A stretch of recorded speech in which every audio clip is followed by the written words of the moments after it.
আসসালামু আলাইকুম রহমতুল্লাহ। আজকে আমরা খাঁটি মধু এবং ভেজাল মধু নির্ণয় করব।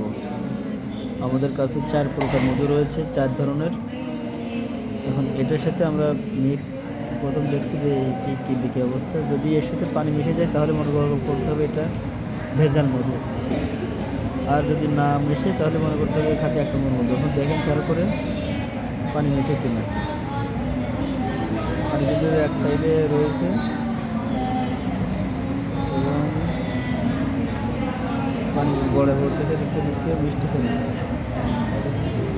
মিশে পানি ফেলে দিচ্ছে, পানিটা ফেলে দিচ্ছে, পানি ফেলে দিচ্ছে, মধু থেকে গেছে। মধু কিন্তু হাতের থেকে গেছে। এটা একেবারে নির্ভেজাল মধু, এতে কোনো সন্দেহ নেই। দ্বিতীয় পানি কিন্তু দেখেন যেটুকু পানি দেওয়া হয়েছিল পানিটা কিন্তু পড়ে গেছে এটা। আচ্ছা, এটা হচ্ছে আর একটা, দেখা যাক এটা কী হয়।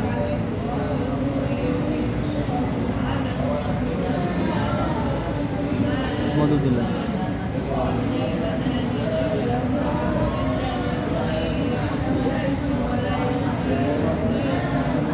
পানি দেওয়া হচ্ছে এখন।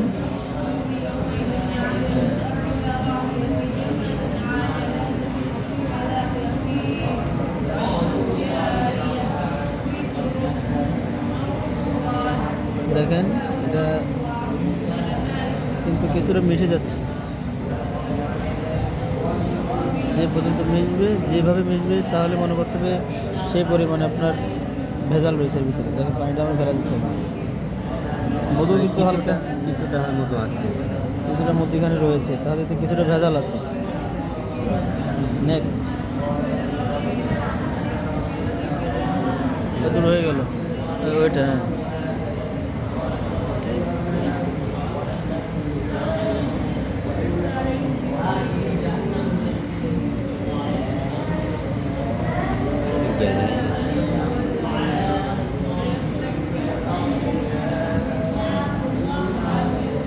হ্যাঁ, এটা একটু গাঁজাটা করে নেন।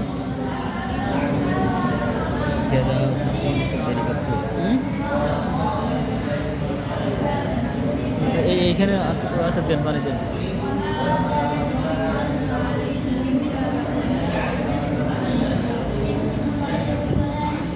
এটাতে পানি দেওয়া হচ্ছে, দেখি পানি মেশে কিনা। এখন 2 ফুটা পানি দিয়েছে, সেটা কিন্তু বোঝা যাচ্ছে।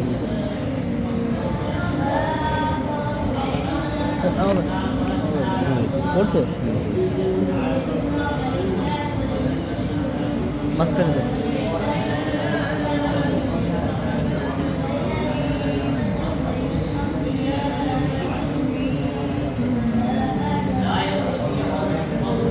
নাড়াচাড়া দেন।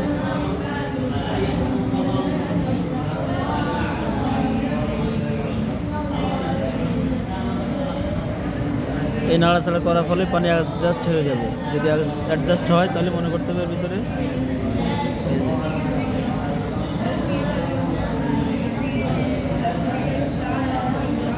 এখানে গ্যাজা ছিল তো, মধুগুলো নিচে আছে, পানিগুলো পড়ে গেছে, গ্যাজা সহ পানি নিচে পড়ে গেছে। এই গাঁজা সহ পানি পড়ে গেছে, আর খাঁটি মধুরা কিন্তু হাতে রয়ে গেছে। এটা পানির সাথে একেবারে মিশবে না। আচ্ছা, খেয়ে ফেলেন। রয়্যাল স্ট্যাংস।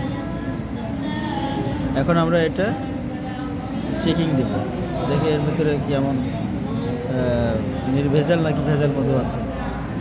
তো আপনারাও বাসায় এভাবে পরীক্ষা করতে পারেন যে আসল মধু আর নকল মধু কীভাবে নির্ণয় করতে হয়। এভাবে হাতে পানি নিয়ে এবং মধু নিয়ে একসাথে মিশাবেন। যদি মিশে যায় তাহলে মনে করতে হবে তার ভিতরে মধুতে ভেজাল রয়েছে। দেখা যাক এটার ভিতরে কী অবস্থা। ঘেরান কিন্তু বেকায়দা ঘেরান।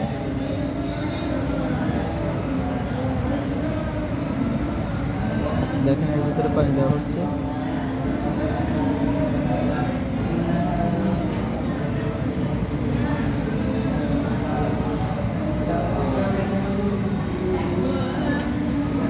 এটা কিন্তু একবার মিশে গেছে পানির সাথে। ঢেলে দেন। হাতে হালকা হালকা লেগে রয়েছে, এটাতে আপনার ভেজাল কিন্তু বেশি রয়েছে। তো আপনিও বাসায় ঠিক এই পদ্ধতিতে মধু নির্ণয় করতে পারবেন। যারা মধু বিক্রেতা তাদের কাছ থেকে আপনি এভাবে দেখে দেখে মধু কিনতে পারবেন। যদি পানির সাথে মধু মিশে যায় তাহলে মনে করতে হবে তার ভিতরে ভেজাল আছে, যদি হালকা মিশে তাহলে মনে করতে হবে হালকা মধু রয়েছে, আর যদি পরিপূর্ণভাবে না মেশে তাহলে মনে করতে হবে এটা পরিপূর্ণভাবে ভালো আছে। এভাবে আপনারাও বাসা বাড়িতে যখন কিনবেন গ্রাম থেকে বা শহর থেকে, তখন এভাবে মধু পরীক্ষা করে তারপরে কিনবেন। পানিগুলো সব কিন্তু এর ভিতরে রয়েছে। তো আজ এ পর্যন্তই, দেখা হবে অন্য কোনো মধু নিয়ে। আল্লাহ হাফেজ।